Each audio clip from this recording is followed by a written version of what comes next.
Кыргызстан ток-шоу «Откровенный разговор». Не бойся быть не как все. И спустя некоторое время все захотят быть как ты. Сегодня в центре внимания истории кыргызстанцев, которые смотивируют вас добиваться целей, не боясь жизненной траектории.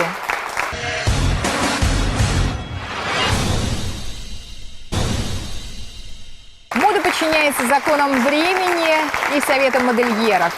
Сегодня мы узнаем, с чего начинался креативный путь модельера Тимирлана Джумадылова. Ну а прежде всего, модели на съемочной площадке продемонстрируют его коллекцию.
Задают тон на образ жизни и выбор вещей.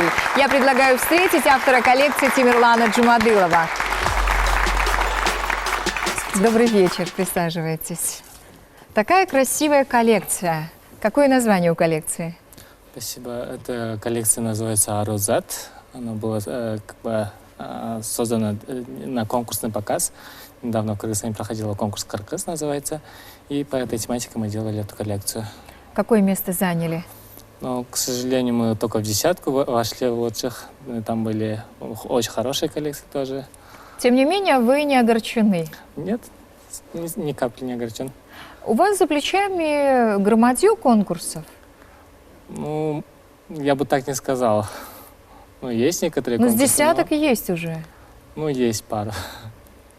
Тем не менее, вы не теряете уверенности в том, что первые места вам будут суждены благодаря вашему трудолюбию и целеустремленности. Я очень люблю свою работу, и я очень люблю участвовать в таких конкурсах. Такие конкурсы, они дают мотивацию и для дальнейшего роста. Мы там в основном знакомимся с новыми дизайнерами, новые идеи, новые вдохновления. Я это все люблю. А то, что победа, выигрыш, это дополнительная мотивация, а основная мотивация — это участие и новое вдохновление. С чего начиналась ваша профессия? Моя профессия начиналась, ну, можно сказать, и с детства. С детства она начиналась у меня любовь к шитью, можно сказать. Что-то творить, это у меня было с детства. Потом так получилось, что я уже целенаправленно пошел и поступил по этой профессии. Я окончил Кыргызский технический университет по направлению технологии изделий легкой промышленности. И сейчас занимаюсь индивидуальным пошивом и одеждой и создаю новые коллекции. Я поняла, что, по сути, работа именно в индустрии швейных цехов, с которой стартовала ваша деятельность, вам пришлась не по душе, да?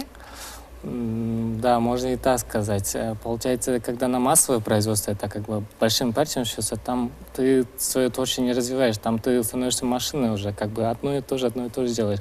А я люблю всегда что-то новое делать, что-то новое творить, и поэтому занимаюсь этим. А что для вас сподручней создавать, женскую одежду или мужскую? Я люблю в основном делать мужские одежды, потому что, как мы все знаем, мужская одежда — это самое сложное, то, что шьется, и то, что она самое сложное делается. И в основном пытаюсь мужские вещи делать, но в основном женские же всегда в спросе же в любом случае, поэтому приходится женским работать. С чего начинается коллекция и создание образа? С фактуры ткани, материалов, Создание коллекции, фурнитуры? там получается именно... Я в основном делаю акцент на материал именно. Я именно вот сначала выбираю фактуру материала, и потом от этого уже отталкивается. И фурнитура выбирается, и конструкция разрабатывается, и вот целая модель. Каждый модельер мечтает создать главное платье жизни. Да? У Коко Шанель это маленькое черное платье, у Лагерфельда это другой наряд. Как вы думаете, в чем ваш конек? В чем ваше брендовое отличие? Мой брендовое отличие, я думаю, это деловой стиль. Я очень люблю делать деловой стиль в современном разработке и с применением необычных каких-то нюансов, моментов, аксессуаров, можно сказать. И я хочу вот создать такой деловой стиль, который была и красиво, и практично, и доступно. Являюсь модным экспертом на неделе высокой моды в Париже, в Нью-Йорке, в Милане. Я замечаю, что наступили времена дефицита идей. И очень многие модельеры постоянно возвращаются в прошлое. Кто из мировых модельеров вас вдохновляет и кто дает толчок непосредственно идеи коллекции?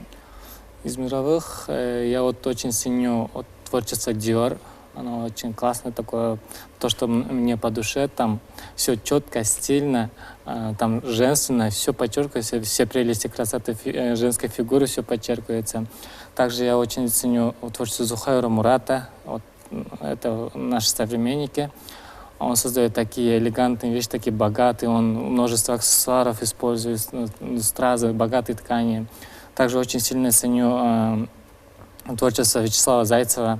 Мне нравится его, он всегда использует русский колорит в одежде, его такие сочетания фактур таких, и то, что он может из красного, только он может сделать такую шикарную коллекцию, я думаю. А вы знаете, что Вячеслав Зайцев прилетает в Кыргызстан?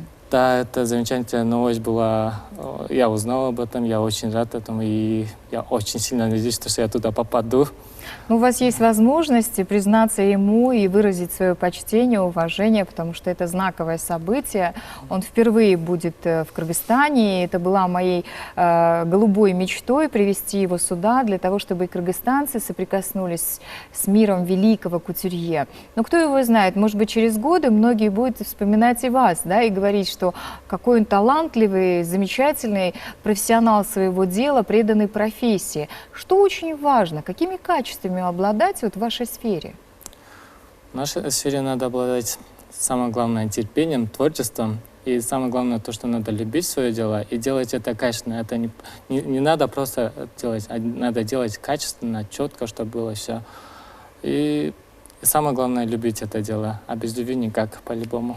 Вот с такой же любовью относится к своей сфере деятельности, к певческой карьере Рамина Ахмедзянова, которую мы пригласим сейчас в студию встретить и разделить эти минуты радости. Давайте ее встретим.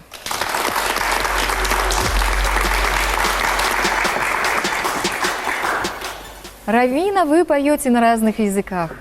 Да. Поделитесь, на каких? Ну, я знаю песни на французском, испанском, кыргызском, татарском, русском, английском. И так еще 19 языков, да? Какая вы молодец. Вы знаете эти языки, то есть свободно владеете или специально заучивали тексты? Ну, я потихоньку учу эти языки, поэтому несложно дается обучение этих песен. Я знаю, что вы очень тонко и щепетильно относитесь к творчеству и к исполнению песен на французском языке. Да. Да? Позади у вас конкурсы. Какие результаты? Ну вот, я как раз участвовала в прошлом году в конкурсе французской песни, заняла 1 место. Давайте поздравим Рамину. Спасибо. Здесь в студии находится ваш учитель, ваш педагог, наставник, который трепетно относится к вам, переживает всегда. Солист театра оперы и балета Алмаз Истамбаев. Чему он учит вас? Он учит нас поведению на сцене, как раскрываться, учит нас не стесняться, выступать.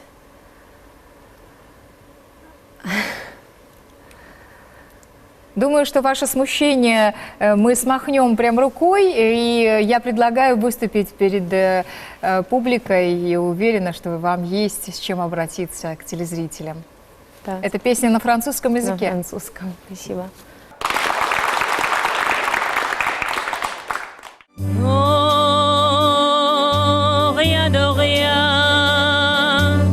Non, je ne regrette rien.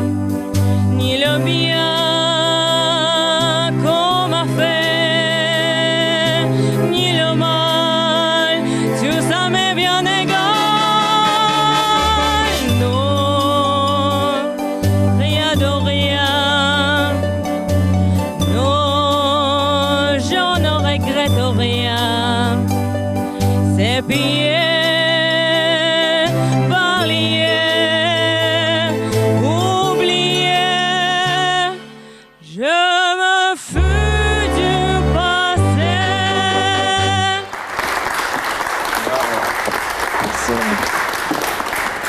Когда вы впервые появились на сцене?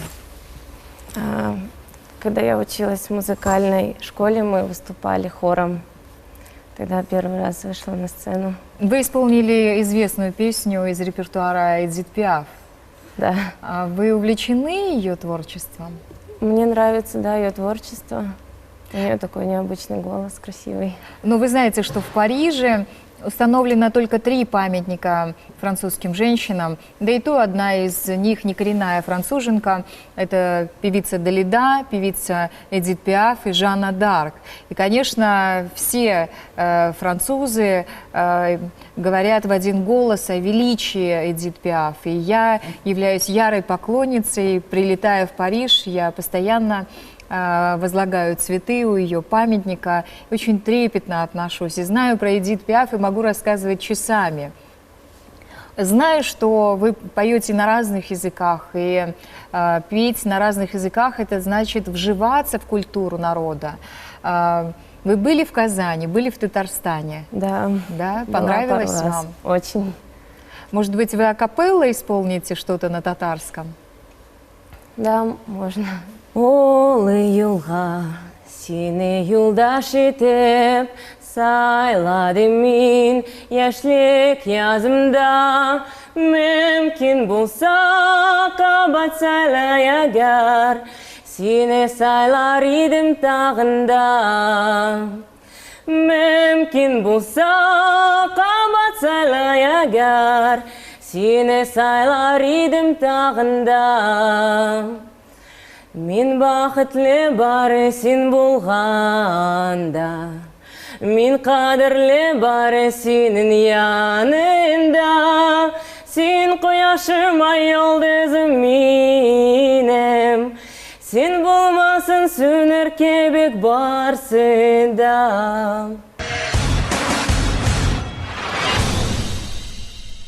Этот выпуск посмотрит первый президент Татарстана, с которым мы дружны, с Ментимиром Шариповичем Шаймиевым, который очень трепетно, и, конечно, его многие считают, да и весь татарский народ считает своим лидером, отцом нации. Это очень важно. И, конечно, то, что вы поете и так прям преданы профессии. Основная профессия у вас тоже связана вот именно с певческой карьерой? То есть вы выбрали это направление, творческое? Ну, я еще только заканчиваю 11 класс. Только? Да. Вот. И сейчас как раз думаю над выбором профессии. И с чем хотите связать жизнь? Ну, я думала о журналистике. А как родители ваши относятся к Да, творчеству? они поддерживают меня полностью. То есть им нравится и то, что вы выступаете на сцене, да? Да, они гордятся, им нравится. Говорят напутствие. Да, поддерживают. Замечательно. Давайте слово предоставим нашим экспертам. Я предлагаю экспертам высказаться. Такие талантливые кыргызстанцы, и вот посмотрите, не все безнадежно, да? Когда ты видишь успешных, красивых и не теряющих веру в будущее, это замечательно. И тем более, что, замечу, они ведь живут в нашей стране и не покидают страну. Когда молодые люди несут красоту, культуру, несут свою мечту людям, другим, это же замечательно. Вот у вас есть цель, не отходите от нее, потому что найти себя — это самое главное. Вот вы нашли уже, да? Вы твердо знаете, что надо идти по этому пути. И мне очень понравилось, что вы хотите одевать мужчин. Это насущная необходимость. У нас женщины практически все нарядные, со вкусом одеваются, но мужчин, конечно, оставляет желать лучшего. Вот эту культуру одежды для мужчин, если вы внесете, для молодых парней, юношей, это будет замечательно. Певица сейчас стоит на таком пути, что выбрать. Послушайте себя, свое сердце. Потому что, конечно, сейчас родители, родственники будут говорить, ну, у нас что говорят, экономист, юрист и врач, да? И, ну, вам журналистика советует, может быть, да, а вдруг голос пропадет, что вы будете делать тогда, да, говорят же так. Вот слушайте только себя, потому что для чего вы родились на этой земле? Вот если исполнять свои желания, свое предназначение, вы проживете очень счастливую жизнь. По крайней мере, если даже поступите, не бросайте занятия вокалом, потому что у вас замечательный голос, у вас талант, и это надо развивать и дарить людям удовольствие, которое мы получили сегодня. Но прежде чем отправиться в дальнее плавание, обращу свой вопрос к Данияру. Ведь важно дать напутствие, что все необходимо оформлять именно юридическим способом. Да, Соль, вы правы, но я ребятам посоветую, если они будут заключать контракты, договора, очень внимательно знакомиться с содержанием договора. Если вы где-то не понимаете что-то, обратитесь к юристам, они вам помогут, растолкуют все пункты договора, за что вы ответственны, за что ответственен ваш контрагент, на что вы имеете право, на что имеет право ваш партнер. Исходя из положений договора, зависит успешное мероприятие ваше. К примеру, выступление на сцене, либо показ коллекции. Поэтому это немаловажная деталь. Я знаю, что у творческих людей, может быть, это на втором плане, но как юрист я советую, надо больше внимания обращать на правовую сторону ваших мероприятий. Так что не упускайте юридический аспект, да, он первостепенный во многих случаях. Сегодня у нас в студии президент Ассоциации скульпторов Урала, России Иван Дубровин, который тоже с измальства мечтал стать литейщиком, его мечта сбылась, и именно он может поведать, как не свернуть с пути. Вот ваше сейчас преимущество – это ваша молодость. Но все это очень условно. До 30 лет мне говорили, как много вы всего сделали. А после 30 время прям как ракета понеслась. И говорят, слушай, тебе уже 35. Я желаю, чтобы вы каждый день, каждый час, каждую минуту вот всегда думали вот именно о своем деле. Даже когда ночью спите, мечтайте, у вас обязательно получится, и вы будете ассоциироваться с тем, что вы несете. И вот то, что я вот сегодня увидел, вашу коллекцию, ну, это действительно потрясает. Мне кажется, у вас великое будущее. Нужно обязательно вот этот момент, то, что Вячеслав Михайлович Зайцев приезжает, поймать его, сфотографироваться с ним, прикоснуться к нему, как к иконе.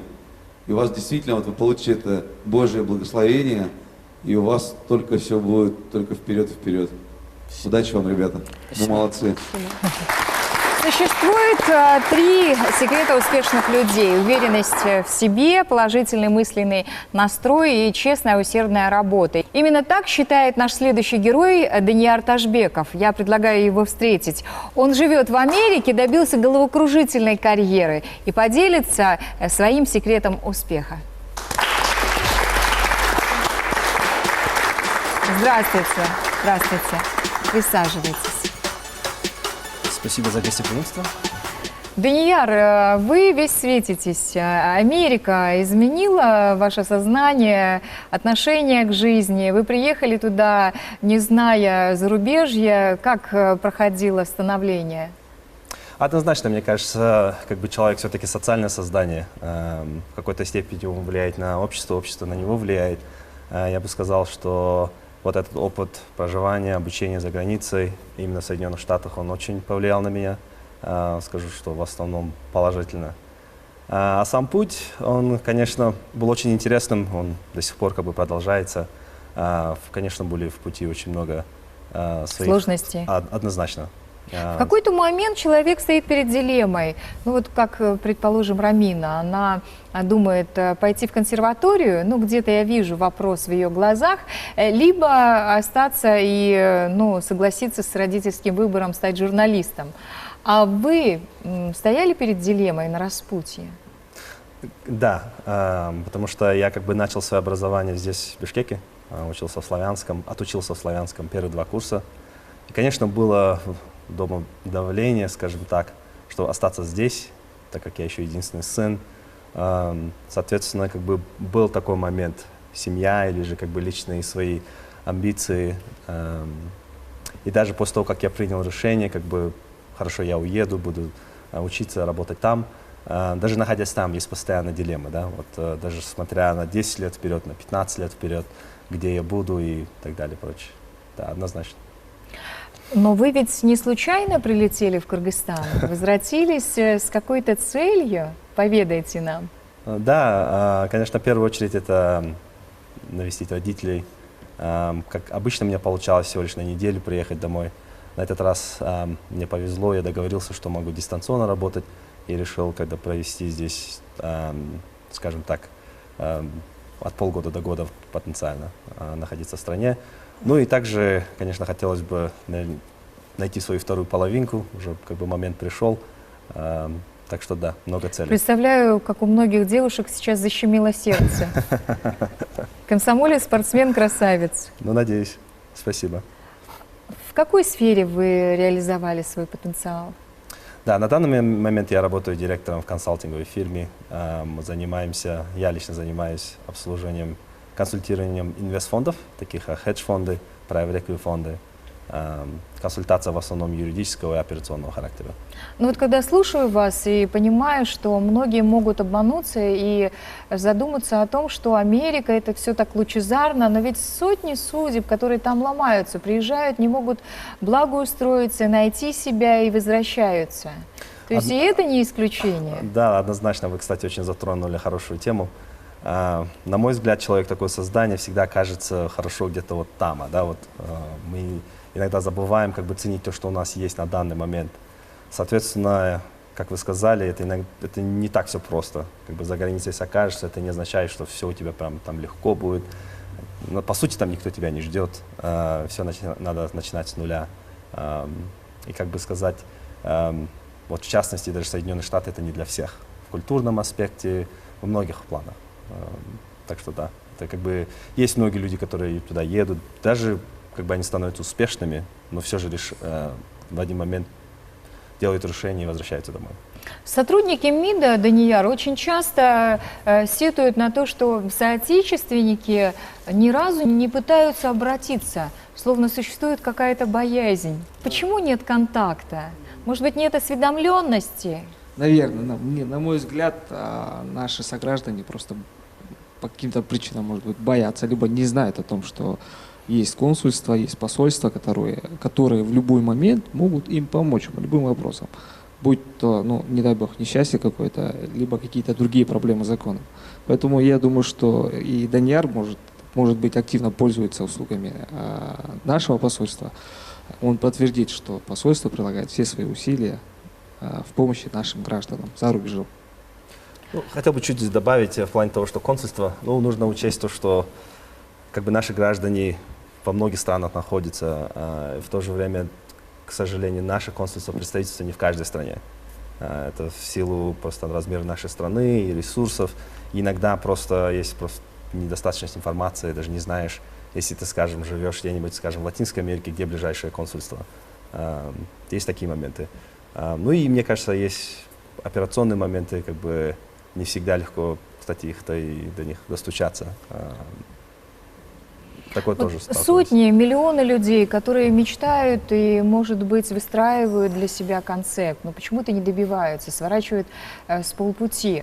О чем мечтаете на сегодняшний день вы? Ну вот одна мечта сбудется, да, встреча с Вячеславом Зайцевым. Ну, другое это уже как бы и мечта, и цель, это создание своего дома моды.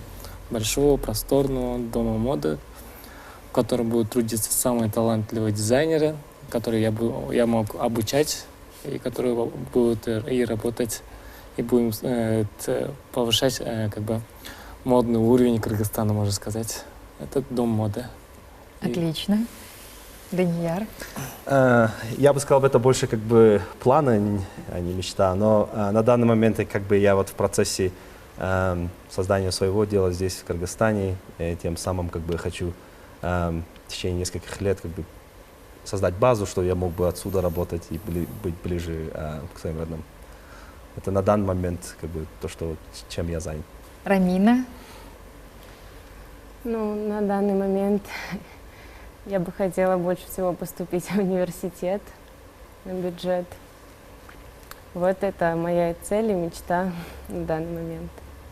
Алмаз всегда подчеркивает вашу работоспособность и акцентирует на вашей целеустремленности. Уверена, что Алмазу есть что добавить. Рамина одна из талантливых учениц в нашей студии, и она не то что учится хорошо, но она и занимается вокалом хорошо. Поэтому вот приятно, что то, что она представляет здесь и меня, и нашу школу вокала. Я предлагаю студии включиться в разговор. Появились вопросы. Хотелось бы спросить, вы как поколение, которое ближе к нам, что вот вами движет, какова ваша мотивация, цель? Ну, я бы сказал, что мотивирует. Мне кажется, здесь несколько факторов. Конечно, быть счастливым, быть успешным и достичь своих поставленных целей, как бы оправдать надежды родителей. Все-таки как бы в нашей культуре родители в основном вкладывают в своих детей. И хочется все это, конечно, достичь определенных моментов в жизни. Мне кажется, да, вот я бы сказал бы так. Спасибо. Тимирлан. Ну, меня двигает то, что надо всегда дальше расти. И я всегда делаю так, чтобы моим последователям было легче, чем мне. Вот, допустим, я на обучение беру студентов некоторых, я им упрощаю некоторые задачи, упрощаю некоторые работы. Я это делаю, потому что мне это всегда давалось трудно. И я всегда пытаюсь, чтобы облегчить дальнейший путь их и расти дальше, как бы. Успех – это лестница, на которую невозможно взобраться, держа руки в карманах. И здесь прозвучала важная фраза – быть успешным и счастливым и оправдать надежду родителей. Вот что важно для наших героев. С вами была я, Соль Молдахматова. Ровно через неделю мы продолжим откровенный разговор.